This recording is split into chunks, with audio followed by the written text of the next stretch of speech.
क्या होता है, दो तरीके का चेंज है, फिजिकल चेंज और चेंज। एलिमेंट्स और कंपाउंड को सिंबल्स के फॉर्म में दिखाओगे जिससे उसको स्टडी करना आसान हो गया। केमिकल इक्वेशन बहुत इंपॉर्टेंट है और वहां से हमें पता चलता है कि कौन ज्यादा reactive. Metal part should be oiled और ग्रीसिंग कर दी, ऑयलिंग कर दी। हाइड्रोजन जो है ऑक्सीडाइज्ड हो गया, यानी हो गया। ये है ऑक्सीडेशन। हेलो मेरे मटर के दानों, कैसे हो आप सब। तो आज मैं लेके आया हूं केमिकल रिएक्शन एंड इक्वेशन का वन शॉट, जो कि आपके एग्जाम्स के लिए बहुत ज़रूरी है, क्योंकि अब आने वाले हैं, आ गए हैं आप सबके mid term half yearly exams और आप सभी करना चाहते हो बेस्ट स्कोर। तो आपके केमिस्ट्री के चैप्टर्स तो आपके रेडी होने ही होने चाहिए। तो केमिस्ट्री में पहला चैप्टर जो कि सबका आ रहा है वो कौन सा है, केमिकल रिएक्शन एंड इक्वेशन, और इसका वन शॉट तो होना बनता है। और वन शॉट का मतलब है सब कुछ कवर हो जाए और आपकी तैयारी बेस्ट हो जाए। तो आओ जल्दी से स्टार्ट करते हैं केमिकल रिएक्शन एंड इक्वेशन। चलो, तो इस चैप्टर में सबसे पहली चीज आपको क्या पढ़नी है, वो बहुत बेसिक सी चीज है, केमिकल रिएक्शन। केमिकल रिएक्शन कब होता है, जब बात होती किसी चेंज की बात हो रही होती। तो चेंज, केमिकल चेंज और फिजिकल चेंज। चेंज क्या होता है, दो तरीके का चेंज है, फिजिकल चेंज और केमिकल चेंज। फिजिकल चेंज क्या कहता है, फिजिकल चेंज कह रहा है भाई कि जब कभी भी फिजिकल प्रॉपर्टीज में चेंज हो रहा है, जैसे कि ये देखो, ये बंदा क्या कर रहा है, कांच तोड़ रहा है, क्या यहाँ पे कोई केमिकल चेंज हुआ? कोई केमिकल चेंज नहीं है। इसको गुस्सा उस्सा आ गया, उसने कांच तोड़ दिया, क्या हो रहा है, केमिकल चेंज, टिश्यू टूट गया। लेकिन इसमें किसी भी तरीके का केमिकल चेंज नहीं है, सिर्फ और सिर्फ फिजिकल चेंज है। क्या लिखा है एक बार जल्दी से पढ़ लेते हैं। A change in which physical properties of the substance is Altered but chemical composition remain same. Chemical composition same रहना चाहिए, फिजिकल प्रॉपर्टीज थोड़ी बहुत चेंज होंगी, और जब वो चेंज होंगी तो इसका सीधा सीधा मतलब है ये एक फिजिकल चेंज कहलाएगा। जैसे breaking of glass, folding of paper को फोल्ड कर दिया, क्या कोई केमिकल चेंज हुआ? नहीं, है ना। उसको वापस से अनफोल्ड कर दो, ठीक है। मेल्टिंग ऑफ कैंडल वैक्स है, कैंडल होती है, मोमबत्ती होती है घर में, जलाया, मेल्ट कर गया, ठीक है। वैक्स मेल्ट किया है, उसका फॉर्म चेंज हो रहा है, ठीक है। तो ये ध्यान रखेंगे, ये आप ध्यान रखेंगे, ठीक है। केमिकल चेंज की बात करते हैं। केमिकल चेंज क्या होता है सर? केमिकल चेंज जिसमें एक्चुअल में कुछ ना कुछ लोचा हुआ है, केमिकल रिएक्शन हुई है। केमिकल चेंज सिर्फ और सिर्फ उसको कहेंगे जिसको एक्चुअल में केमिकल लोचा हुआ है, केमिकल रिएक्शन हुई है। तो केमिकल रिएक्शन हुई है, तो the change in which chemical composition of the substance is Altered. Chemical composition में कोई गड़बड़ी आएगी भाई, देखो सीधी बात करी जाएगी केमिकल चेंज की। जैसे आग लगा दी है, आग लगा दी कहने का मतलब क्या है भाई, बर्निंग ऑफ वुड, कंबशन, ये सब क्या है, केमिकल रिएक्शंस हैं, है ना। रस्टिंग ऑफ आयरन क्या है, केमिकल रिएक्शन है भाई। आयरन रस्ट कर जाता है, अब दोबारा से उसको वापस से सही नहीं कर सकते ना, वहां पे केमिकल रिएक्शन हुई है, टाइम टेकिंग प्रोसेस है, रस्ट होता है, धीरे धीरे आयरन ऑक्सीडाइज करता है, कोरोड होता है, ठीक है। So it's a chemical change. तो केमिकल चेंज सर पहचाने कैसे, केमिकल चेंज पहचानना कैसे? तो केमिकल चेंज पहचानने के 5 तरीके हैं, 5 चमकदार तरीके हैं। तो सर 5 चमकदार तरीके वो कौन से हैं, तो बात करते हैं वो 5 चमकदार तरीकों में। पहला तरीका है, पहला तरीका है चेंज इन स्टेट, दूसरा तरीका है चेंज इन कलर, तीसरा तरीका है इवोल्यूशन ऑफ गैस, चौथा तरीका है चेंज इन टेम्परेचर, और पांचवा तरीका है फॉर्मेशन ऑफ प्रेसिपिटेट। मतलब किसी प्रोसेस के दौरान कैसे पहचानना है कि वो केमिकल चेंज है या नहीं है, या तो कलर चेंज हो जाए, ठीक है, या तो कोई गैस इवॉल्व हो, या फिर प्रेसिपिटेट फॉर्म हो, या फिर टेम्परेचर में चेंज हो, या फिर कलर, या फिर स्टेट में चेंज हो। ये 5 चीजें आपको बताएंगी कि केमिकल चेंज हो रहा है। आपका स्टेट बदल जाए, फिजिकल स्टेट में चेंज हो गए, गैसेस का इवोल्यूशन हो जाए, कलर में बदलाव आ जाए, या फिर प्रेसिपिटेशन हो जाए, या फिर टेम्परेचर में चेंज हो जाए।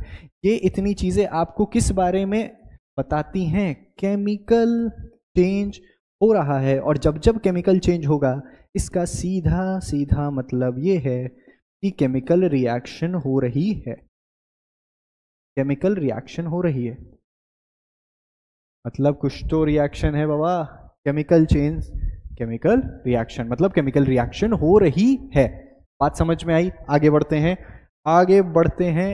अब क्या आ गया भाई? Chemical equation. Sir chemical reaction तक तो आपने पहुंचा दिया, केमिकल चेंज से केमिकल रिएक्शन तक तो हम पहुंच गए, केमिकल रिएक्शन के बाद केमिकल इक्वेशन भी तो है। तो केमिकल इक्वेशन क्या होता है बेटा? बहुत सीधा साधा सिंपल सुंदर सा जवाब है। किसी केमिकल रिएक्शन को वर्ड फॉर्म में लिखी हुई है, उसको इक्वेशन में लिखते हो, वो कहलाती है केमिकल इक्वेशन। जैसे कि बात करते हैं, अब ये कहानी लिखी हुई है, मैंने वही तो हिंदी में बताया। कहानी क्या लिखी हुई है? Are represented by chemical equation.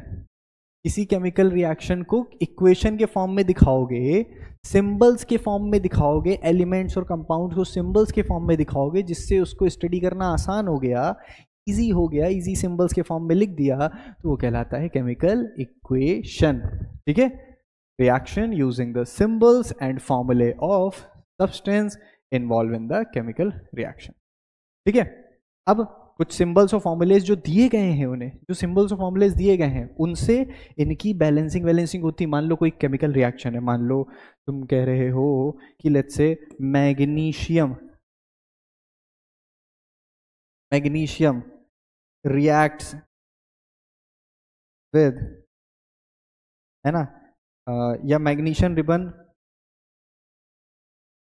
है ना, undergoes combustion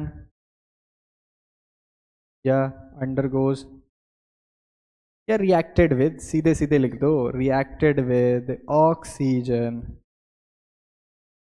to give magnesium oxide, magnesium oxide to give magnesium oxide. इसका क्या मतलब? ये तो सर बार बार इतना लंबा लंबा हमको रिएक्शन लिखना पड़ेगा, ऐसे लिखना पड़ेगा? नहीं, इसी को तो सॉल्व करने के लिए, इसी को तो सिंप्लीफाई करने के लिए ये वर्ड फॉर्मेट में लिखा है, इसी को सिंप्लीफाई करने के लिए केमिकल इक्वेशन बना दी गई। जैसे कि magnesium plus oxygen give magnesium oxide. ठीक है, magnesium oxide, manganese plus magnesium plus oxygen, manganese नहीं करना, मैग्नीज नहीं, मैग्नीज में कंफ्यूजन है, manganese is MN, manganese is MN, manganese is MN, ये नहीं रे बाबा, ये नहीं, मैग्नीशियम, मैग्नीशियम, इसको नहीं, इसको नहीं, magnesium plus oxygen give magnesium oxide. अब तो ये हो गई इक्वेशन फॉर्म में, इक्वेशन फॉर्मेट आ गया, लेकिन ये बैलेंस नहीं है, तो बैलेंसिंग कर लेते हैं। बैलेंसिंग बहुत सिंपल तरीका है, इसको बैलेंस करना होता है। तो balancing of chemical equation, balancing of chemical equation बहुत इंपॉर्टेंट पोर्शन है कि किसी भी केमिकल इक्वेशन को बैलेंस फॉर्मेट में लिखना होता है, क्योंकि वो एक पर्टिकुलर लॉ को फॉलो करता है, दैट इज कॉल्ड, कहाँ गया हमारा, law of conservation of mass, हम सबका प्यारा दुलारा law of conservation of mass, इसको फॉलो करता है। ठीक है, law of conservation of mass. तो law of conservation of mass क्या कहता है? Law of conservation of mass क्या कहता है कि mass can neither be created nor be destroyed in a chemical reaction. ना मास क्रिएट हो रहा है ना डिस्ट्रॉयड हो रहा है एक पर्टिकुलर केमिकल रिएक्शन के दौरान, है ना, यानी कि total mass of reactant is always equal to total mass of product. ठीक है, तो यहां पे देख लो, है ना, number of different elements on both side of the equation और ऑलवेज इक्वल। क्यों? क्योंकि ये law of conservation of mass को फॉलो कर रहा है, तो दोनों तरफ जितने भी एटम्स होंगे एलिमेंट्स के, वो इक्वल होने चाहिए। जैसे कि देखो यहाँ पे magnesium plus 2HCl gives MgCl2 plus H2। Simple, पहले रिएक्शन तो ऐसे लिखी जाती है, फिर उसके बाद उसकी बैलेंसिंग हो जाती है। इसके बाद इसकी बैलेंसिंग किया तो क्या बन रहा है, थोड़ा सा ऐसे लिख देते MgCl2, बैलेंसिंग किया तो ये हमारा बन के आ रहा है मैग्नीशियम क्लोराइड और हाइड्रोजन गैस दे रहा है। मैग्नीशियम जब हाइड्रोजन क्लोराइड के साथ रिएक्शन करेगा तो magnesium chloride plus hydrogen gas देगा, और इसको तो भैया आप आगे भी ध्यान दोगे, समझ में आएगा।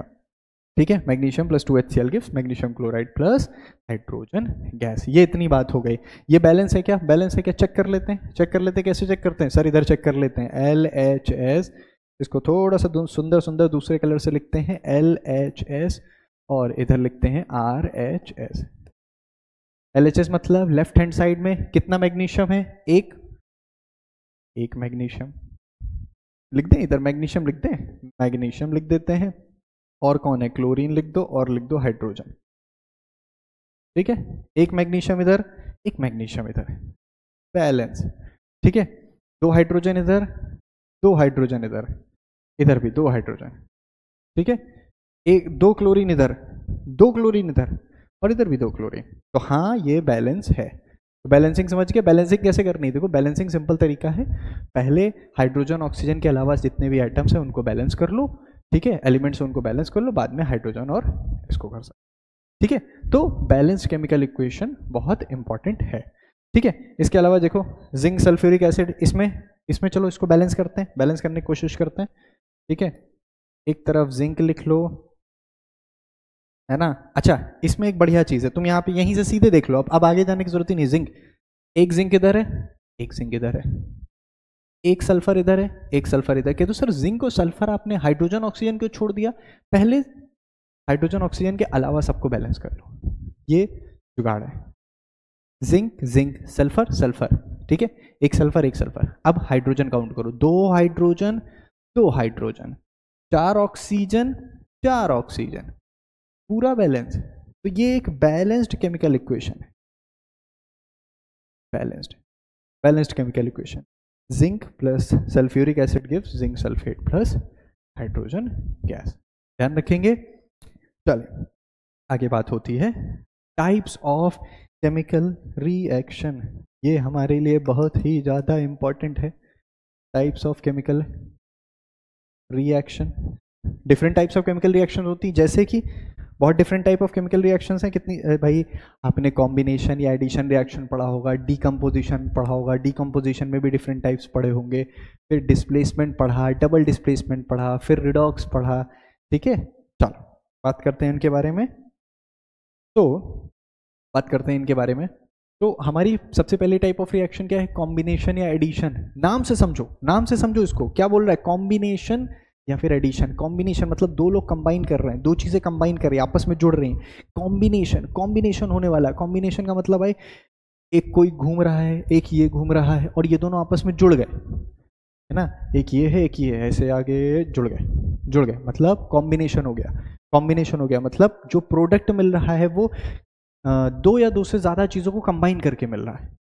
तो when 2 or more reactant combine to form a product is called combination reaction। क्या होगा, when 2 or more reactant combine to form a product is called combination reaction। यानी कि इसमें एक बात नोट करने वाली है, एक बात इसमें सुंदर सी नोट करने वाली है,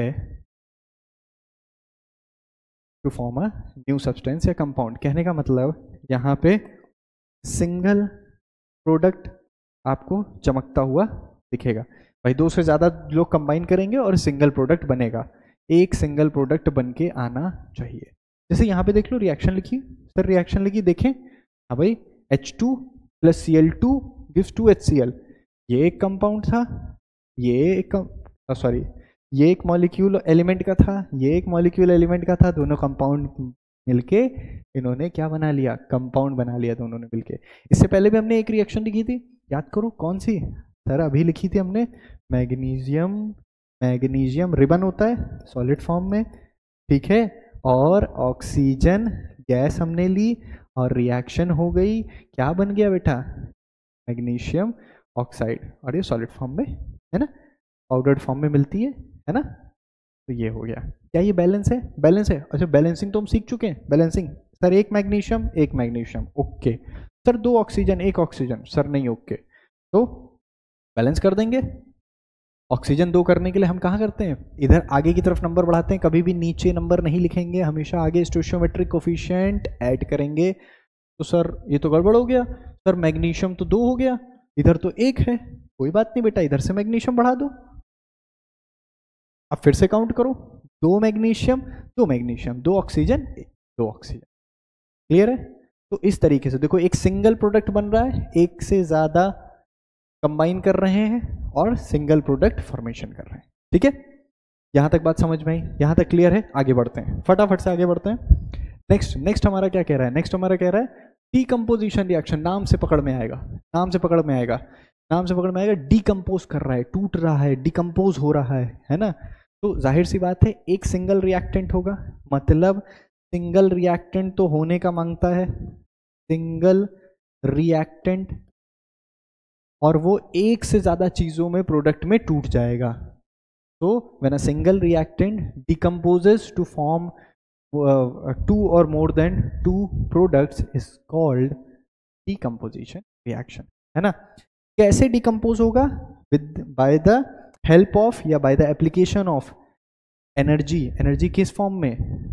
हीट, ठीक है, इलेक्ट्रिसिटी और सनलाइट। हीट, इलेक्ट्रिसिटी और सनलाइट, तीन चीजें, है ना? हीट, इलेक्ट्रिसिटी और सनलाइट, ये तीन चीजें। इसको एनर्जी इन तीन फॉर्म में मिल सकती है। भाई किसी चीज को तोड़ना है, किसी चीज को तोड़ना है तो एनर्जी तीन लगानी पड़ेगी, एनर्जी लगानी पड़ेगी, तो वो किस फॉर्म में? तीन फॉर्म में, हीट, इलेक्ट्रिसिटी और सनलाइट, ये तीन हो गए। तो breaking up of a substance into simpler compound, simpler compounds में उसको तोड़ दिया by the application of various forms of heat, light and electricity.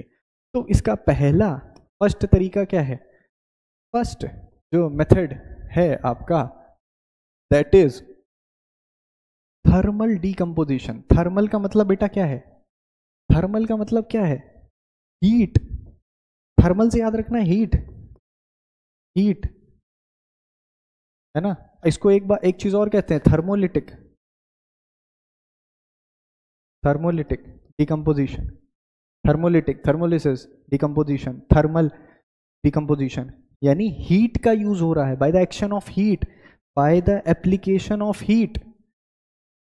Heat लगाया, तोड़ दिया, हीट लगाया, तोड़ दिया, डिकम्पोज कर दिया। और रिएक्शन देखते हैं भाई, कैल्शियम कार्बोनेट होता है, कैल्शियम कार्बोनेट को हीट किया, क्या बना? Calcium oxide plus carbon dioxide. Calcium carbonate को हीट किया, क्या बना? Calcium oxide plus carbon dioxide. टूट गया ना, एक सिंगल रिएक्टेंट है, टूट गया। फिर से देखो, लेड नाइट्रेट है, सिंगल रिएक्टेंट है, हीट किया, टूट गया, लेड ऑक्साइड, NO2 गैस और साथ में O2 गैस। और एक चीज यहां से उठाते लेते चले जाओ और इसको याद रखना बेटा, इसका कलर याद रखना और इसका कलर याद रखना। Lead oxide yellow yellow, lead oxide yellow yellow colour, lead nitrate red colour, brown gas निकलती है NO2 गैस। पूछ लिया जा सकता है, आपको याद रखना है। NO2 गैस ब्राउन कलर की, lead oxide yellow yellow, lead oxide yellow colour, NO2 gas brown colour, ध्यान रखेंगे।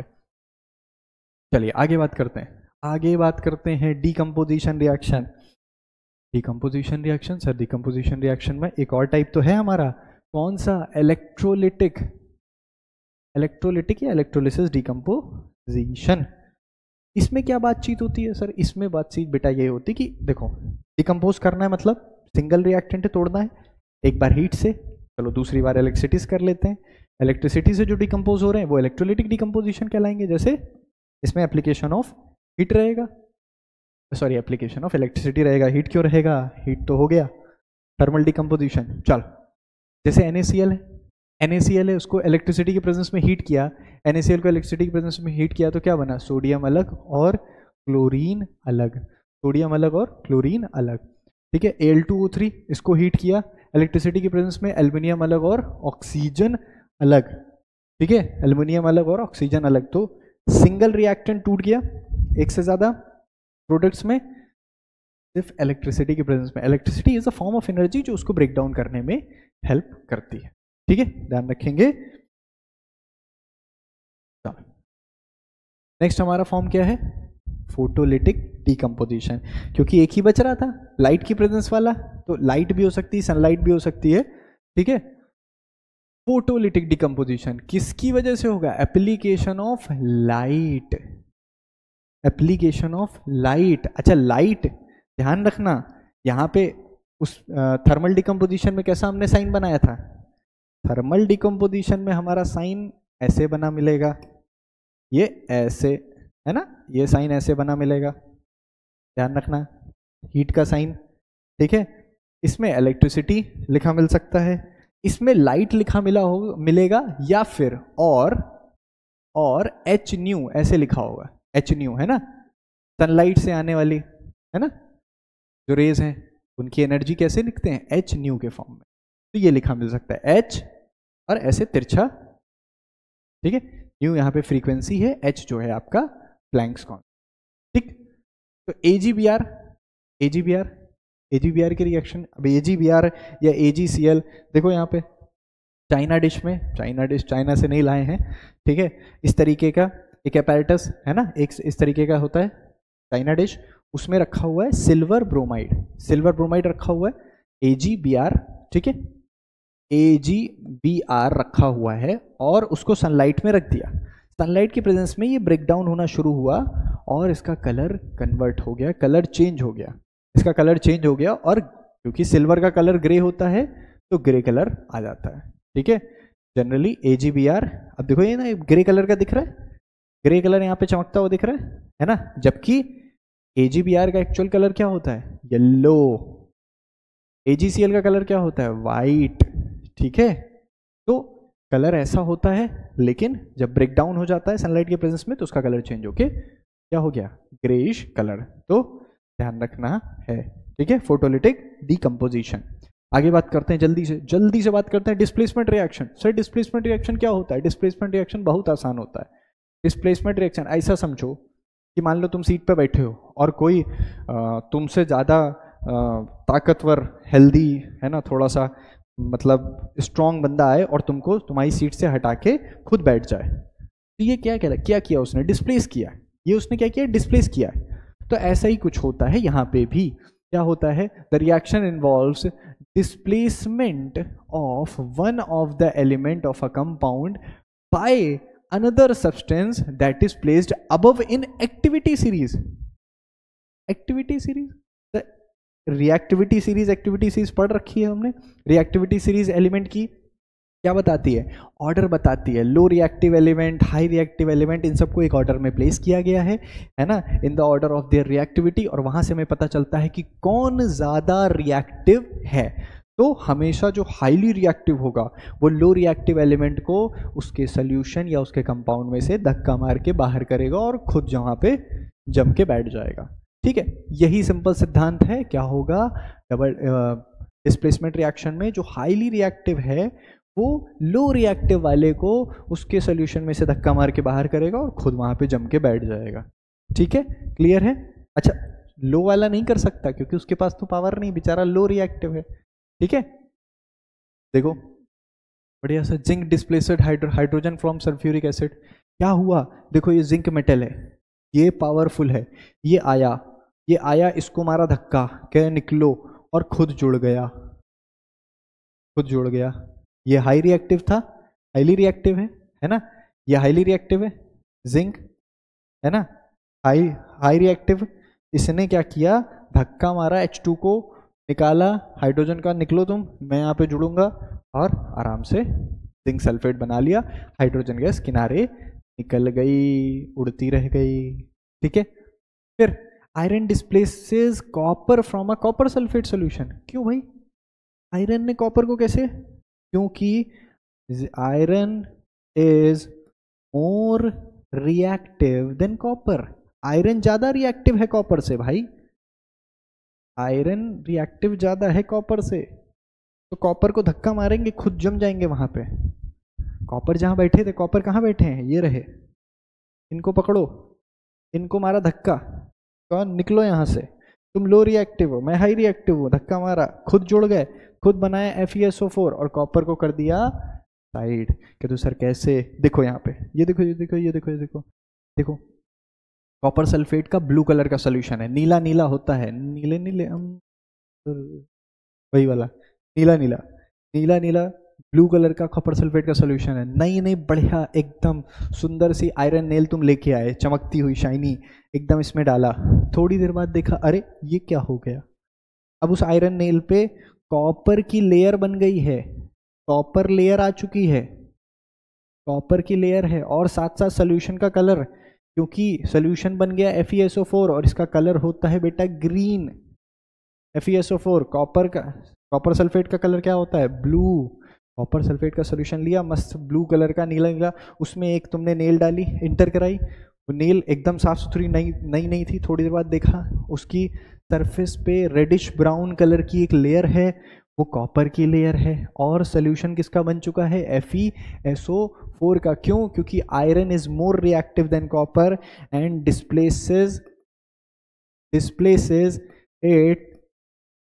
displaces copper from its solution,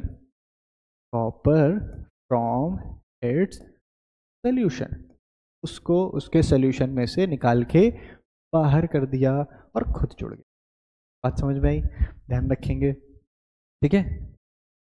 ये रही हमारी सुंदर सुंदर रिएक्टिविटी सीरीज। बहुत आसान सीरीज है बेटा, एक बार जीवन में याद करनी है, जीवन भर याद रहने वाली है। Potassium, sodium, calcium, magnesium, aluminium, zinc, iron, lead, hydrogen, copper, mercury, silver, gold, platinum. Sir ये तो बहुत बड़ी हो जाएगी, बताते हैं इसका भी। लीस्ट रिएक्टिव से मोस्ट रिएक्टिव तक, लीस्ट रिएक्टिव से मोस्ट रिएक्टिव तक। यहाँ पे सबसे ये जो नीचे हैं ये लीस्ट रिएक्टिव हैं और ये मोस्ट रिएक्टिव है ना। मोस्ट रिएक्टिव, मोस्ट रिएक्टिव, और यहाँ पे ये लीस्ट रिएक्टिव।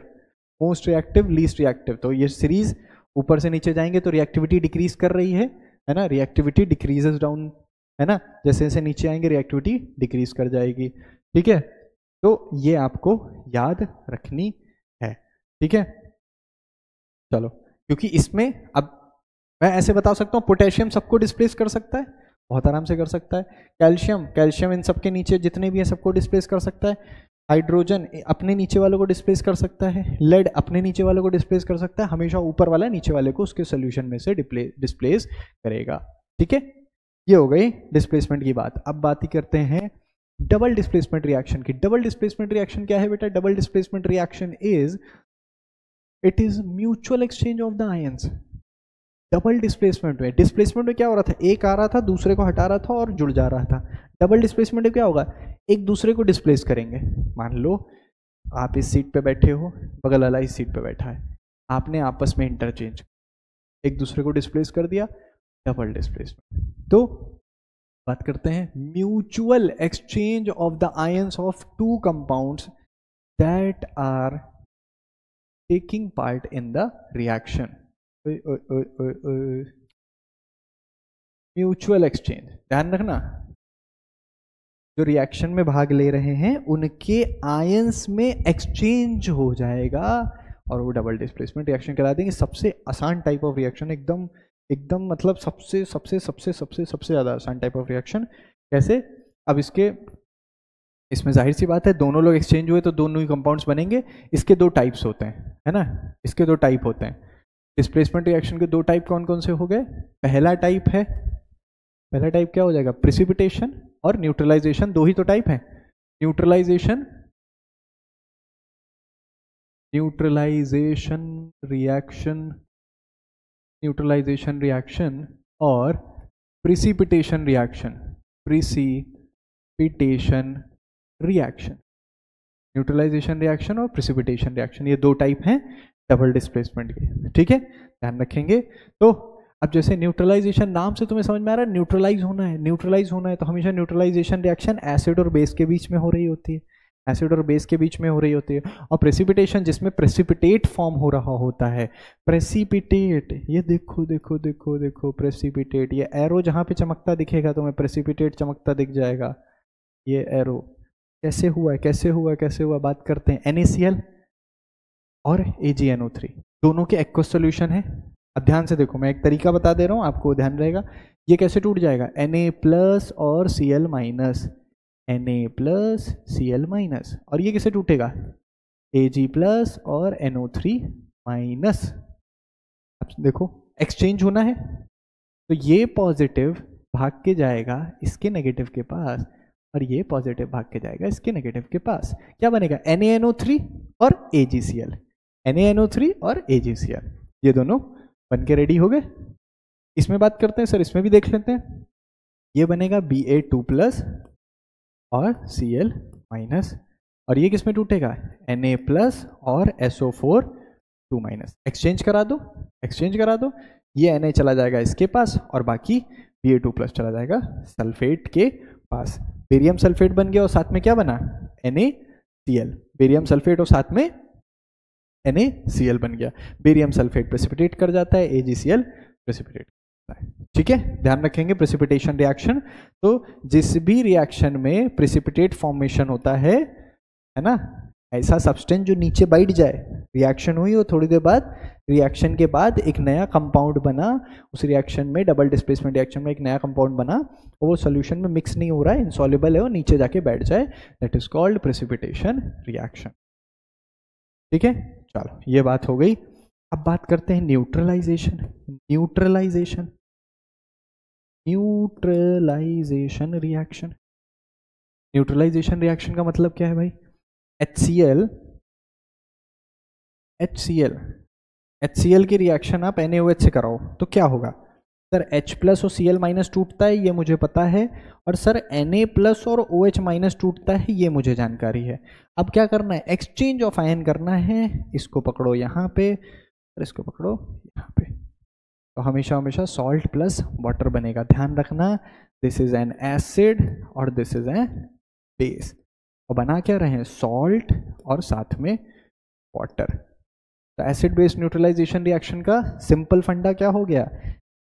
न्यूट्रलाइजेशन किसके किसके बीच में होगी? एसिड और बेस, और दोनों जुड़ के सॉल्ट प्लस वाटर बनाएंगे। न्यूट्रलाइजेशन रिएक्शन डबल डिस्प्लेसमेंट का टाइप है, acid plus base give salt plus water. Precipitation reaction में दो अलग अलग कंपाउंड्स हैं, आपस में मिक्स करेंगे, म्यूचुअल एक्सचेंज ऑफ आयंस होगा और क्या बनेगा? प्रेसिपिटेट फॉर्मेशन होगा, that is called precipitation reaction.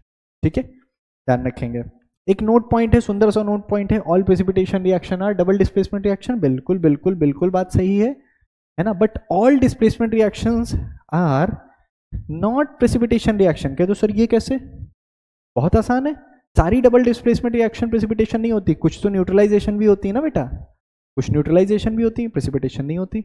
ठीक है, जिसमें एसिड बेस का न्यूट्रलाइजेशन हो रहा होगा वो न्यूट्रलाइजेशन रिएक्शन होगी, वो प्रेसिपिटेशन नहीं कहलाएंगी, क्योंकि इसमें कोई प्रेसिपिटेट नहीं फॉर्म हो रहा है। ये सॉल्युबल फॉर्म में, ये भी लिक्विड फॉर्म में, सॉल्युबल फॉर्म में, ये मिक्स्ड है सॉल्यूशन में, ये प्रेसिपिटेट नहीं फॉर्म हो रहा है। बात समझ में आ गई होगी। आगे बढ़ते हैं। इसके बाद अब कौन सी रिएक्शन पढ़नी है भाई? जल्दी से जल्दी जल्दी जल्दी।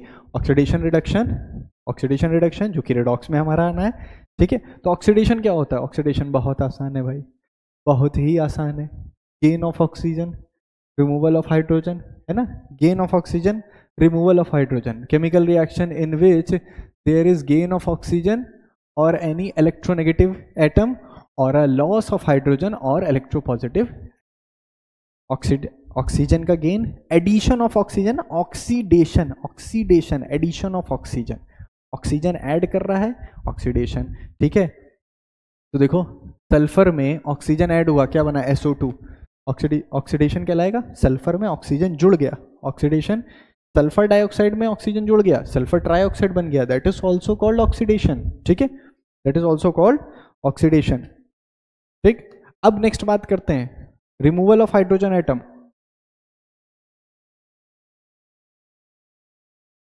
रिमूवल ऑफ हाइड्रोजन एटम की बात करते हैं, तो रिमूवल ऑफ हाइड्रोजन एटम कैसे करेंगे? इसी में से हाइड्रोजन एटम हटा दो।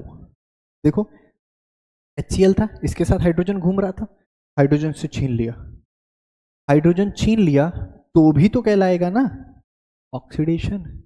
तो दो तरीके है ना, एडिशन ऑफ ऑक्सीजन और रिमूवल ऑफ हाइड्रोजन, या फिर एडिशन ऑफ इलेक्ट्रोनेगेटिव एलिमेंट या removal of electro positive element. ठीक है, ध्यान रखेंगे, बहुत इंपॉर्टेंट है। ठीक है, यहाँ पे देखो ना, हाइड्रोजन इससे बेचारा दूर हो गया है, ये अकेला पड़ा हुआ है, अकेला पड़ा है मतलब ऑक्सीडेशन। हाइड्रोजन रिमूव हो गया, रिमूवल ऑफ हाइड्रोजन, और इसमें एडिशन ऑफ ऑक्सीजन या गेन ऑफ ऑक्सीजन। ठीक है, गेन ऑफ ऑक्सीजन है, गेन, गेन लिख दो सीधे सीधे, और इसमें loss of hydrogen, gain of oxygen, loss of hydrogen. ठीक है, इसका भाई कौन है? रिडक्शन है। ध्यान रखना, भाई है लेकिन दोनों में बहुत भयानक लड़ाई है, जो वो करेगा इसका उल्टा ये करेगा। तो रिडक्शन क्या हो जाएगा? Reduction is in a chemical reaction in which gain of hydrogen atom और एनी इलेक्ट्रोपॉजिटिव एलिमेंट, या फिर लॉस ऑफ ऑक्सीजन और इलेक्ट्रोनेगेटिव एटम। कहने की बात क्या है? कहने की बात क्या है, कहने की बात ये है कि हम्म, बताओ बताओ बताओ भाई। कहने की बात ये है कि अगर उसमें तुम हाइड्रोजन जोड़ रहे हो, रिडक्शन का मतलब क्या, हाइड्रोजन जुड़ना चाहिए। याद करो वहां पे क्या होता था, ऑक्सीजन में, ऑक्सीडेशन में क्या होता है, एडिशन ऑफ ऑक्सीजन। तो यहाँ उसका उल्टा होगा, यहाँ उसका उल्टा होगा, ठीक है। कहाँ पे, addition of oxygen, removal of hydrogen. तो वहां पे हाइड्रोजन हटा रहे हैं, यहाँ पे हाइड्रोजन जोड़ेंगे, ठीक है। तो रिडक्शन, इसमें देखो Cl2 है, और अब देखो इसके पास हाइड्रोजन जुड़ गया, यहां से यहां में तुम देखो हाइड्रोजन जुड़ गया, ठीक है, एडिशन ऑफ हाइड्रोजन हो गया। और अगर मैं बात करूं, देखो इसके साथ गलत हुआ है, इसके साथ देखो गलत हुआ है, इससे हाइड्रोजन दूर हो गया, ठीक है। तो इधर तो रिडक्शन हो रहा है, इधर ऑक्सीडेशन हो रहा है, उधर ऑक्सीडेशन हो रहा है, देखो, ठीक है। यहां बात कर लेते हैं, removal of oxygen atom, oxygen को भगा देना है, ऑक्सीजन को भगा देना, देखो भाई जिंक ऑक्सीजन है, ये बन गया जिंक, देखो इसका रिडक्शन हो गया है। लेकिन अगर मैं इससे बात करूं, इसका ऑक्सीडेशन हो रहा है, क्यों ऑक्सीडेशन क्यों हो रहा है, क्योंकि इसमें एडिशन ऑफ ऑक्सीजन एटम हुआ है, इसमें एडिशन ऑफ ऑक्सीजन एटम हुआ है, इसमें रिमूवल ऑफ ऑक्सीजन एटम हुआ है, तो ये रिडक्शन हो गया। तो रिडक्शन ऑक्सीडेशन बहुत आसान है, एक बार आपको लिख के बढ़िया से समझ लेना है, ठीक है। अब बात करते हैं रीडॉक्स रिएक्शन की। देखो रीडॉक्स वर्ड ही ऐसा बना था, रीडॉक्स, ये है रिडक्शन, ये है ऑक्सीडेशन, ऑक्सीडेशन, और इसका मतलब है रिडक्शन।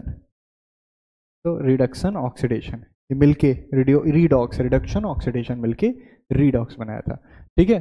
तो जिसमें ऑक्सीडेशन और रिडक्शन साइमल्टेनियसली हो, एक तरफ ऑक्सीडेशन हो रहा है, एक तरफ रिडक्शन हो रहा है, एक तरफ ऑक्सीडेशन एक तरफ रिडक्शन, दोनों दोनों होने चाहिए, एक तरफ ऑक्सीडेशन एक तरफ रिडक्शन साइमल्टेनियसली होंगे तभी बोला जाएगा वो उसको रिडॉक्स रिएक्शन, साइमल्टेनियसली होंगे तब बोला जाएगा रिडॉक्स रिएक्शन, साइमल्टेनियसली होंगे तब बोला जाएगा रिडॉक्स रिएक्शन। ऐसा नहीं है कि सिर्फ रिडक्शन हो रहा होगा तो रिडॉक्स बोल देंगे, सिर्फ ऑक्सीडेशन हो रहा होगा तो रिडॉक्स बोल देंगे, दोनों साइमल्टेनियसली होने चाहिए। चलो आगे बात करते हैं, बहुत आसान है। अब आपने रिडक्शन ऑक्सीडेशन समझ लिया, बस उसको दिमाग में रखो। देखो कॉपर ऑक्साइड है, ध्यान से देखो, कॉपर ऑक्साइड है। अब कॉपर ऑक्साइड के, इसको समझो, देखो देखो देखो देखो देखो, कॉपर ऑक्साइड के पास ऑक्सीजन था, ऑक्सीजन इससे दूर हो गया, removal of oxygen, removal of oxygen क्या कहलाया, रिमूवल ऑफ ऑक्सीजन, ऑक्सीजन का लॉस हो गया, रिडक्शन। H2, इसके पास ऑक्सीजन था क्या, नहीं था, अब इसके पास ऑक्सीजन है, addition of oxygen, addition of oxygen क्या हो गया, ऑक्सीडेशन। तो सिंपल है, removal of oxygen reduction, addition of oxygen, addition of oxygen reduction, oxidation, addition of oxygen oxidation, removal of oxygen reduction, ठीक है। चलो कुछ पॉइंट्स और लिखे हैं, क्या है, रिड्यूसिंग एजेंट और ऑक्सीडाइजिंग एजेंट, ये क्या है, ये क्या नई चीज़ है सर, बहुत आसान है। देखो तुमको एक बढ़िया सा एग्जांपल देते हैं। एजेंट मतलब समझो, जैसे ट्रैवल एजेंट होता है, ट्रैवल एजेंट होता है ना, वो क्या करता है, ट्रैवल एजेंट क्या करता है, आपको कहीं जाना होता है, मान लो आप बढ़िया कहीं ट्रिप पे जा रहे हो, पेरिस वेरिस जा रहे हो, पेरिस न्यूयॉर्क कहीं बढ़िया जगह जा रहे हो मान लो, है ना, या फिर कहीं भी आप ट्रैवल करने जा रहे हो, तो आपके बिहाफ पे टिकट्स बुक करना, आपके बिहाफ पे होटल्स बुक करना, सारी प्लानिंग करना, सारा ट्रिप बुक करना, वो किसका काम होता है, एजेंट का काम होता है ना। तो एजेंट का काम क्या है, आपको जो चाहिए वो काम करा के देना है। इसी तरीके से रिड्यूसिंग एजेंट या ऑक्सीडाइजिंग एजेंट होते हैं, ठीक है। रिड्यूसिंग एजेंट ऑक्सीडाइजिंग एजेंट कैसे होते हैं, पहले तो मैं आपको सिंपल तरीका बता देता हूँ, उससे समझ जाओगे बहुत आराम से। जीवन में कभी नहीं भूलोगे, जीवन में कभी नहीं भूलोगे इसको, एक बार याद हो गया तो।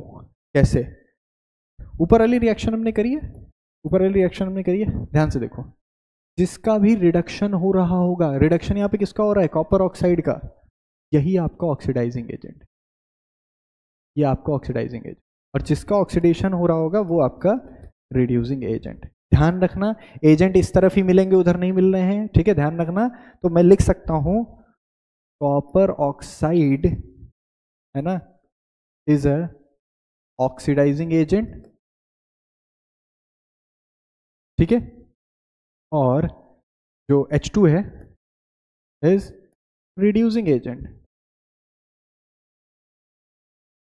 देखो कहानी समझो, अगर ऑक्सीडाइजिंग एजेंट है, कॉपर ऑक्साइड ऑक्सीडाइजिंग एजेंट है, तो ऑक्सीडाइजिंग एजेंट का काम क्या है?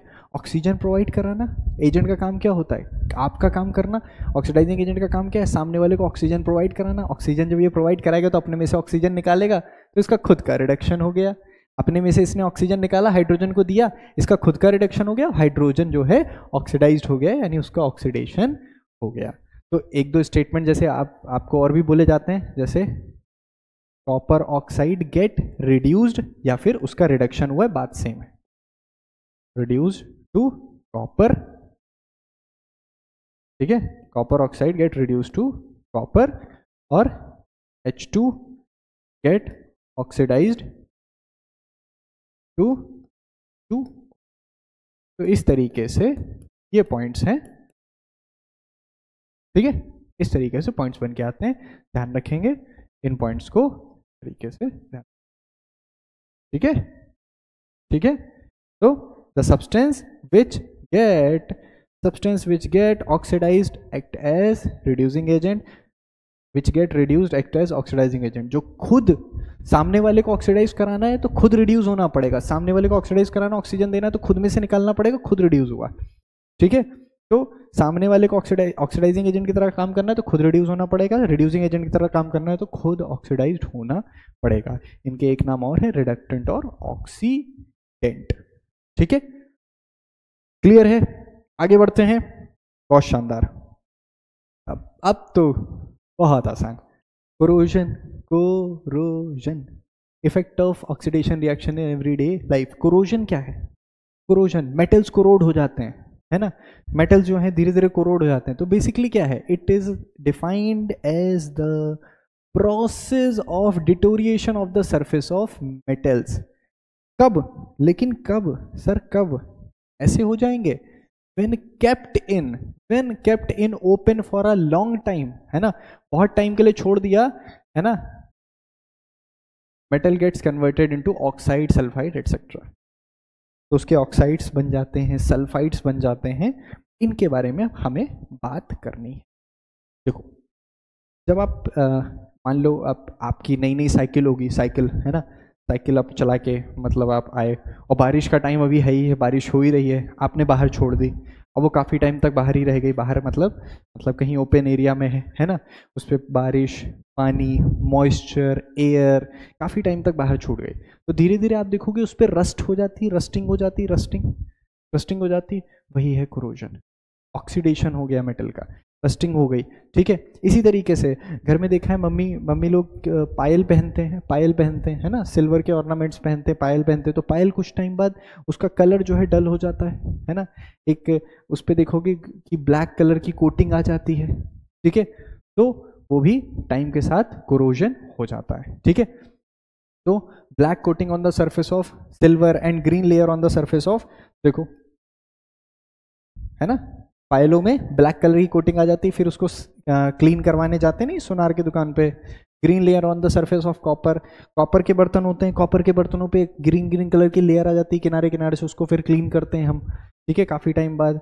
इन केस ऑफ आयरन सबका राजा, आयरन के केस में इसको अलग नाम दिया गया, दैट इज रोस्टिंग। आयरन के साथ बहुत स्पेशल बिहेवियर, स्पेशल एकदम बर्ताव किया गया। आयरन के केस में कोरोजन को क्या बोला गया? रस्टिंग, ठीक है। कोरोजन क्या है? Deterioration of surface of the metals, है ना, धीरे धीरे लंबे समय के बाद उसकी मेटल सरफेस कोरोड होने लगती, दैट इज कॉल्ड कोरोजन, ठीक है। जैसे आयरन में, आयरन आप देखते हो ना, जंग खा जाता है, रस्ट लग जाती है, जंग लग जाती है, तो कैसा हो जाता है, ठीक है, तो उसकी सरफेस हल्की सी आप देखोगे निकलने लग जाती है, ठीक है। तो rust is a chemical substance. तो रस्ट क्या है? Rust is a chemical substance that is brown in colour, ठीक है। किस कलर का होता है? ब्राउन कलर का होता है। देख आप खुद ही देख पा रहे होगे, देखो पहले चेन ऐसे होती है, जब रस्टिंग हो जाती है तो इस तरीके की हो जाती है, तो ब्राउन कलर की एक लेयरिंग आ जाती है उस पर पूरी, और वो धीरे धीरे खराब होना शुरू हो जाती है। रिएक्शन बहुत सिंपल सी है बेटा, मॉइस्ट एयर इसको बस ध्यान रखना, मॉइस्ट एयर यानी कि मॉइस्चर प्रेजेंट हो, एयर में मॉइस्चर प्रेजेंट हो, एयर का ऑक्सीजन और मॉइस्चर प्रेजेंट हो, मॉइस्चर प्रेजेंट होगा एयर में, वो रिएक्ट करेगा। तुम देखोगे ऐसे मतलब रस्टिंग नहीं हो रही है, मतलब जब मॉइस्चर जब एयर में बहुत ज़्यादा है वहाँ रस्टिंग बहुत ज़्यादा तेज होने लग जाती है। तो जब आयरन रिएक्ट करता है मॉइस्ट एयर से तो क्या बनाता है, Fe2O3.XH2। बेटा ये XH2O क्या है, वाटर मॉलिक्यूल्स हैं जो रस्टिंग में पार्टिसिपेट मतलब Fe2O3 कंपाउंड में जुड़े हुए हैं, क्रिस्टल में जुड़े हुए हैं, ठीक है ना, वाटर ऑफ क्रिस्टलाइजेशन भी कहते हैं इसको, ठीक है। हाइड्रेटेड फॉर्म है, दैट इज हाइड्रेटेड फॉर्म, ठीक है, Fe2O3, ठीक है, ध्यान रखेंगे। नाम क्या हो जाएगा इसका नाम क्या होता है, ferric hydrated ferric oxide. Hydrated क्यों बोला भैया, पानी भी तो लेके घूम रहा है, पानी वानी, हाइड्रेटेड फेरिक ऑक्साइड, पानी XH2O पानी लेके घूम रहा है, हाइड्रेटेड फेरिक ऑक्साइड। यहां तक बात क्लियर हुई, आगे बढ़ते हैं।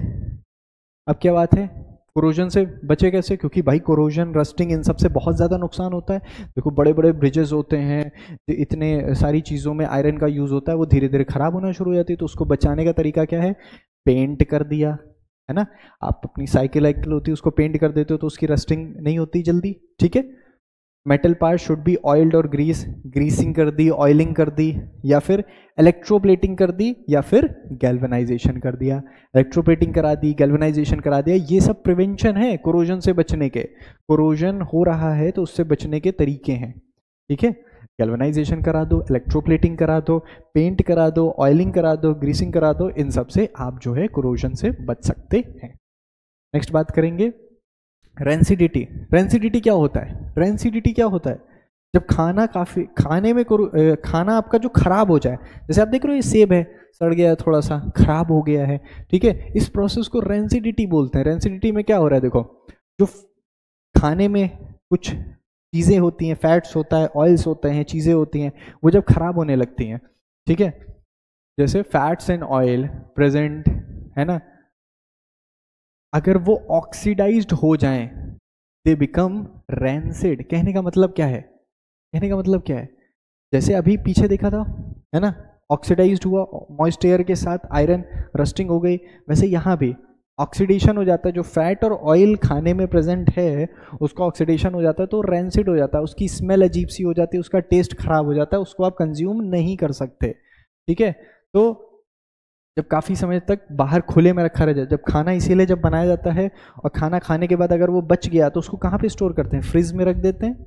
फ्रिज में क्यों रख देते हैं, ताकि वो फ्रीज हो जाए और वो एयर के कांटेक्ट में कम आए, कम टेम्परेचर पे रहे, ठीक है, या फिर उसको अच्छे से सील पैक कर देते हैं ताकि वो एयर के कांटेक्ट में कम रहे, ठीक है, ताकि ऑक्सीडेशन प्रोसेस धीमी हो जाए, ठीक है। तो उसका स्मेल और टेस्ट चेंज हो जाता है अगर वो खुले में रखा रह गया है, ठीक है। This process is known as rancidity. अब रेंसिडिटी से बचेंगे कैसे, भाई खाना खराब हो जाता है, चीज़ें खराब हो जाती हैं, इससे बचने के तरीके क्या कर देते हैं, चिप्स के पैकेट्स देखें, चिप्स के पैकेट्स, भाई तुमने चिप्स के पैकेट देखे, आधी तो हवा भरी होती है उसमें, तो हवा कौन सी होती है, वो बेटा नाइट्रोजन गैस से फ्लश होते हैं, है ना। चिप्स मैन्युफैक्चरर्स जो हैं, चिप्स मैन्युफैक्चरर्स क्या करते हैं, उसमें बैग्स को किससे भर देते हैं, नाइट्रोजन गैस से, ठीक है। अनरिएक्टिव गैस है, नुकसान करनी नहीं है, ठीक है, अनरिएक्टिव गैस है, मतलब चिप्स में कोई ऐसा नुकसान नहीं करेगी, ठीक है, अनरिएक्टिव गैस है, तो वो क्या होगा, देयर इज नो ऑक्सीजन और एयर, और ऑक्सीडेशन होगा ही नहीं, ऑक्सीडेशन नहीं होगा तो वो काफ़ी समय तक चल जाएगा, खराब नहीं होगा, ठीक है। इसके बाद food should be kept in air tight containers. Air tight containers लेते हैं आप, कोई भी सामान होता है एयर टाइट कंटेनर में रखते हो तो काफ़ी समय तक चलता है, खराब जल्दी नहीं होता है। उसको क्या करा दिया, रेफ्रिजरेशन करा दिया, फूड का रेफ्रिजरेशन करा दिया तो ज़्यादा समय तक चलेगा ही चलेगा। भाई खाना होता है, अगले दिन अगर आपको इसको यूटिलाइज करना है तो उसको आपने रेफ्रिजरेट कर दिया, फूड फ्रिज में रख दिया। और मैन्युफैक्चरिंग समटाइम्स एंटीऑक्सीडेंट्स यूज़ कर लेते हैं, प्रिजर्वेटिव्स यूज़ कर लेते हैं, ताकि मतलब आपने देखा होगा बहुत सारे फूड आइटम्स जो आते हैं उनके पीछे पीछे लिखा होता है प्रिजर्वेटिव्स, एंटीऑक्सीडेंट्स। ये क्या कर रहे हैं, एंटीऑक्सीडेंट्स का काम क्या है, ऑक्सीडेशन होने से बचाना। तो इस तरीके से रेंसिडिटी से प्रिवेंशन करते हैं, ठीक है। तो बेसिकली आपको इस चैप्टर में समझ में आया? तो इस चैप्टर में इतना ही था। अगर आप इस चैप्टर को बहुत ध्यान से इस तरीके से पढ़ लोगे, एक वन शॉट में आपका पूरा सारी चीज़ें कंप्लीट आउट हो जाएंगी। आपको बहुत ध्यान से अच्छे से पढ़ना है अपने एग्जाम्स के लिए। बेस्ट ऑफ लक, ऐसे ही मचाते रहो जीवन में बहुत अच्छे से। केमिस्ट्री का ये चैप्टर पूरे नंबर देके जाता है, इसमें कहीं कोई गड़बड़ी नहीं आती। ध्यान रखना, जहाँ चीज़ें मैंने स्टार मार्क करी हैं उनको ज़रूर से पढ़ लेना, ठीक है। बेस्ट ऑफ लक, मचाते रहो। Thank you.